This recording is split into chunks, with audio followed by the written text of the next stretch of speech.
So this is how you can get your invoice on the Amazon app. So let's go on ahead and open up the app. And then at the bottom, there are a few symbols.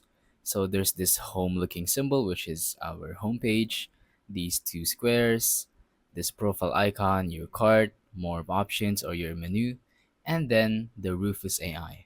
So what you're going to want to look for is your profile. And then from here, as you can see, there are four buttons once again: your orders, buy again, your account, and your lists. So let's simply tap on your orders, and here you will want to find your order that you want to receive the invoice of. As you can see, I don't really have an order yet, but if you do, you're gonna want to tap on that and then scroll down and tap on download invoice. As a reference, I found this image on Google which shows you what the download invoice looks like.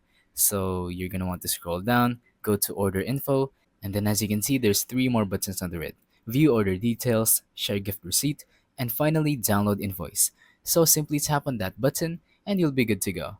Once again, tap on your orders, look for the order that you want the invoice of, simply scroll down, and then look for this button that says download invoice. So thank you for watching. Don't forget to leave a like, subscribe, and let us know in the comments down below if the tutorial worked or if you have any questions. Thank you and goodbye.